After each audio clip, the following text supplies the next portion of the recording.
C'est pas une chanson sur Mab, c'est une chanson que j'ai écrite avant le départ de Mab. C'est une chanson que je trouve appropriée pour lui maintenant parce que ça parle d'être là à la fin et c'est en alexandrin. Et je trouve que les alexandrins, ça ne peut que lui correspondre. C'est vrai, c'est pas en latin. Non, non. Enfin, la première version était en latin, mais c'est une traduction du latin. D'accord, on vous écoute. Merci.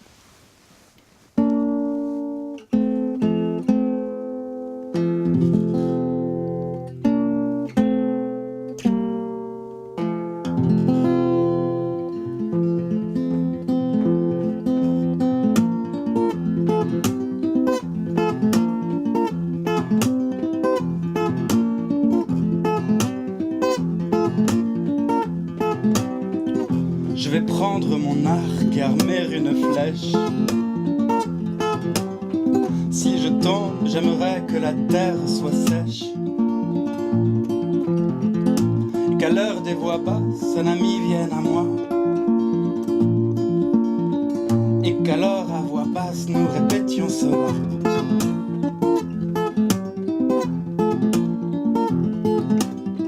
Je te demanderai si je meurs comme il faut.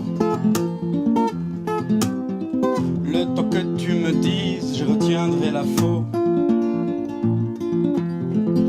Tu me verras pâlir, elle aura un passant qui en dernier ami nous donnera du temps.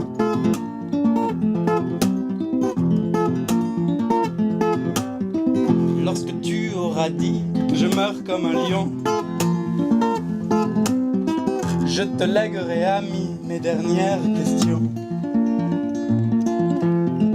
Ai-je bien fait mon temps? Tu te tairas, tant mieux.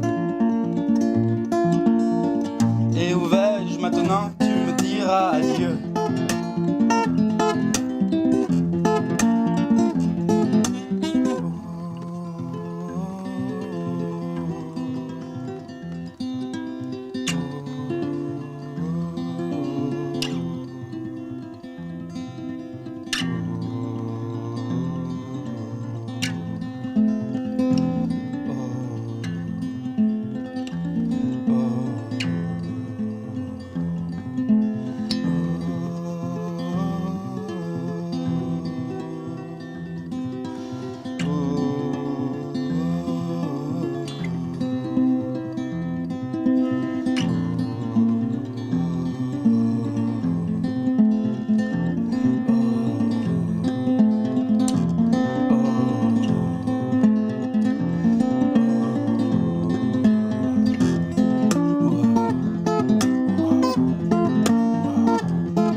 Prendre mon arc et armer une flèche.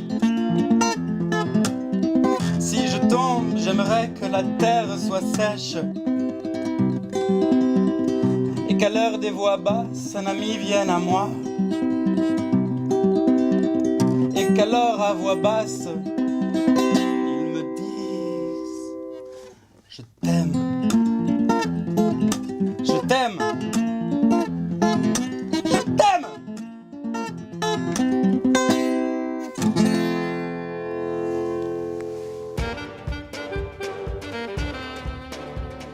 Quand je suis arrivé, il y avait déjà Crumb, il s'était déjà branché sur l'underground américain qui était juste en pleine explosion, qui moi me fascinait complètement. Et c'est vrai que lorsque mon premier papier paru dans Actuel est paru avec des dessins qui sortaient de Fritz the Cat, j'étais sur un nuage, c'était formidable pour moi. Moi jusqu'ici, je faisais des piges dans le Sud-Ouest, vous voyez, bon, c'était pas, ouais, c'est pas top. J'ai fait la BD parce que j'étais déjà branché bande dessinée. Et puis ils sont arrivés à la fois ce qui était un peu ceux qui allaient être l'underground français, Gottlieb, Mandrika, même Bretéché a fait des choses, qui allaient faire l'écho des savanes juste après, à peu près à la même époque.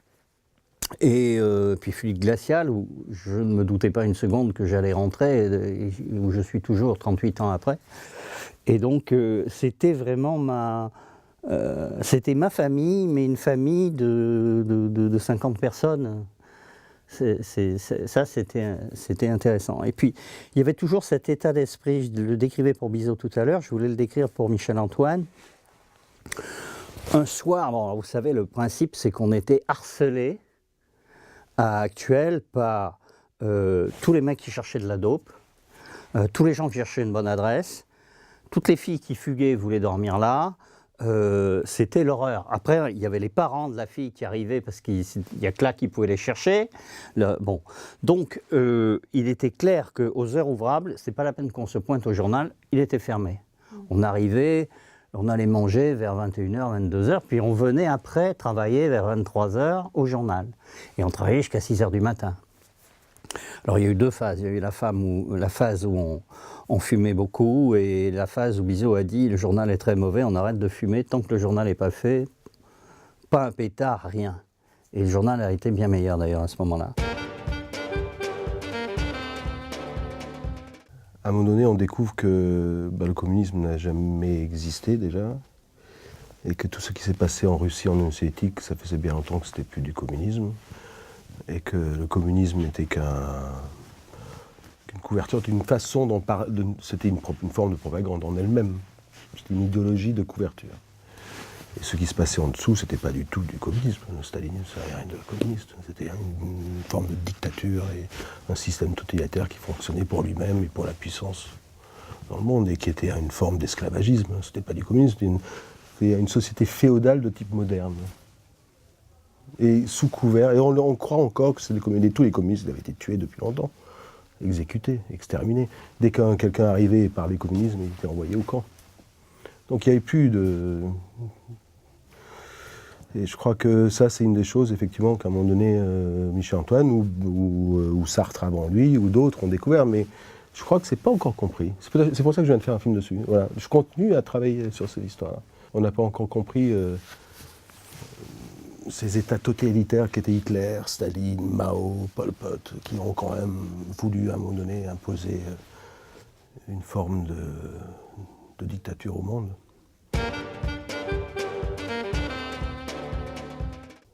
Il y a un truc, ça nous ramène encore à Michel-Antoine. Les papiers théoriques l'emmerdaient.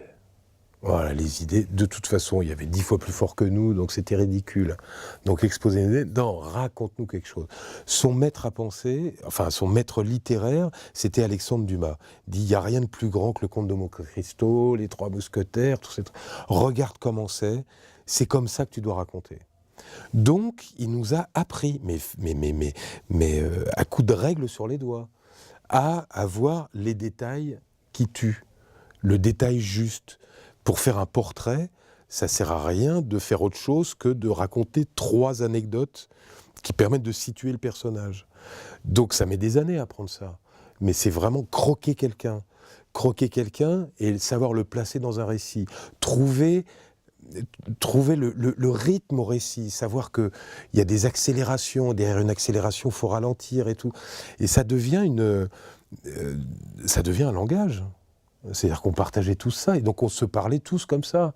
Donc les déjeuners pouvaient durer des plombes, il fallait évidemment pas couper l'histoire, évidemment. Donc et ça faisait secte, hein, je le reconnais. C'est-à-dire que nos femmes respectives, nos amis étaient exclus de ça.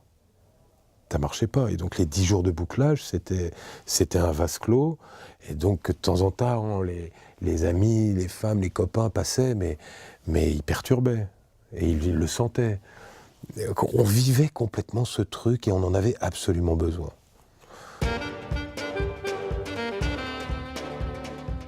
On voulait surtout profiter du meilleur de l'époque, tout en respectant la grammaire.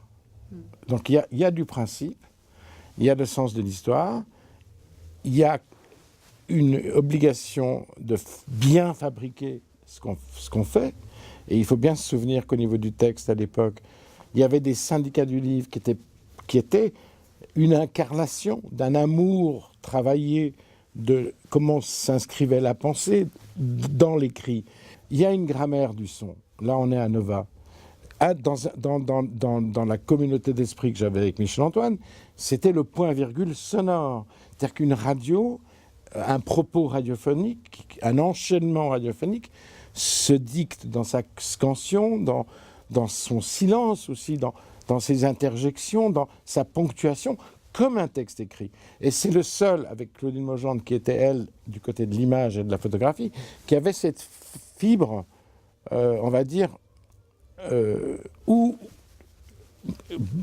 barosienne, où le texte et le son sont d'un même acabit et tous se mêlent et il y a une même syntaxe.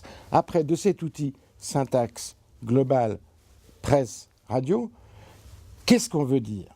La dernière chose qu'il avait compris aussi, c'est le rapport entre la parole et la musique.